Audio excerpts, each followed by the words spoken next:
பார்த்துட்டு இருக்காங்க. இப்போ தான் பார்த்துட்டு இப்போ தான் பார்த்துட்டு இருக்காங்க. தண்ணியோட பார்த்துட்டு பார்த்துட்டு வண்டி இல்லைங்கிற மாதிரி சொல்கிறாங்க. சரி வேறு கேட்பாங்க. அந்த டோர்லேருந்து ஹைட் பண்ணுறாங்க. ஆமாம், இது வரைக்கும் மட்டத்தை ஊற்றி டோரு கட் பண்ணி கிச்சன் வந்து மேலே ஹைட் ஏற்படுது.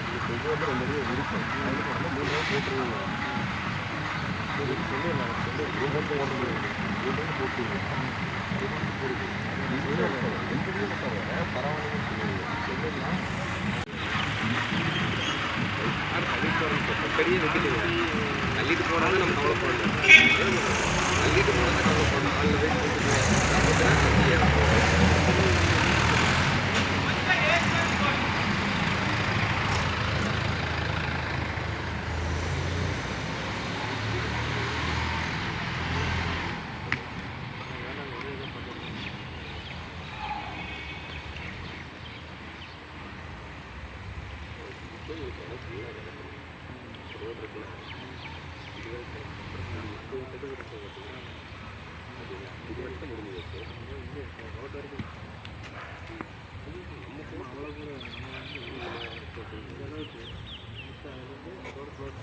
அது இன்னொன்றுனா நீங்கள் வீடு கட்டினு போடக்கூடாது. ஏன்னா கட்டினு போட்டீங்கன்னா உங்களுக்கு இது தர மாட்டான். சமயத்தில் வந்து அப்ரூவல் தர மாட்டான். அவனுக்கு ஒரு நிமிஷம் இருந்தாலும் தர மாட்டான். லஞ்சம் கேட்பான். அதனால என்ன பண்ணுறா அவன் வீட்டில் வச்சுக்கலாம். அவன் வந்து அளந்து பார்ப்பான்.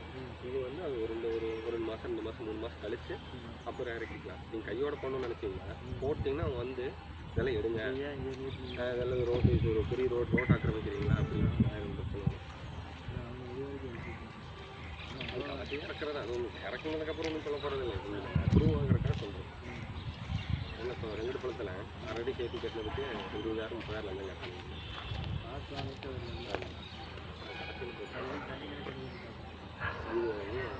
வரி 3 ரைடு ஃபிக்ஸ் பண்ணிக்கலாம். அதான் ஒரு இதாக பேசி முடிச்சிட்டோம்னா உங்களுக்கு லீடாக எனக்கு லீடாக அந்த காம்பவுண்டு சைடில் மண் போடுறோம். 3 ரைடுக்கு நம்ம மண் போடுறோம். விற்கி ஒரு 2 தேவை அவங்க காம்பவுண்ட் நம்ம கட்ட மாட்டோம். அதுதான் ரொம்ப மண் கூட சைடு அந்த சைடுக்கு சொல்கிறீங்க. அதெல்லாம் போட்டு பண்ணிக்கலாம். அவங்களோட எக்ஸ்ட்ரா ஓட்டிக்குவீங்க. நம்ம கொட்டுற மண்ணெல்லாம் கட்டிக்கலாங்க. இந்த சைடு அது கட்டும்போது ஃபாஸ்ட்டாக பண்ணணும். ஆனால் நான் மதியாவரத்தில் வேலைக்கு கேளுங்க. நான் வீட்டுக்காரங்க போர் பாயிண்ட் வச்சு கேளுங்க சரியாக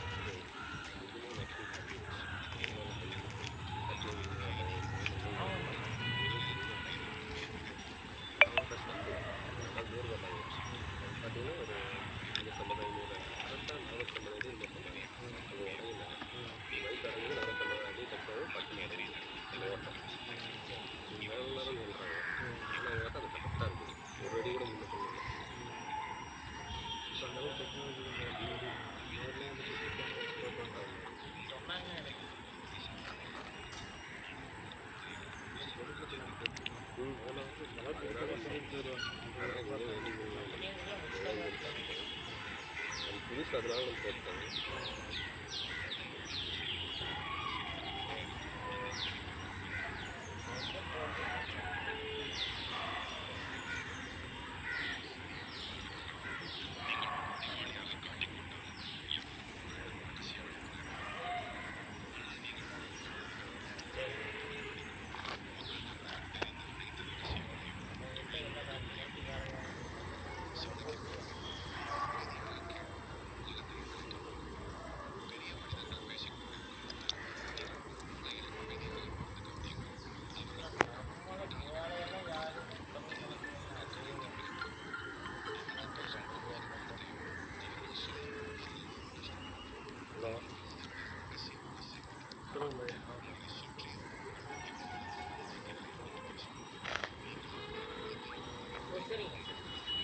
இப்போ நாங்கள் நாளைக்கு தான் கிளம்புங்க.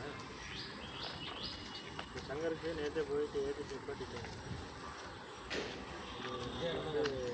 அதே இடங்கண்ணா. 4 கிளம்புவோம் நான் 2 ரூபா தீப்பெட்டி ஒரு பண்டல்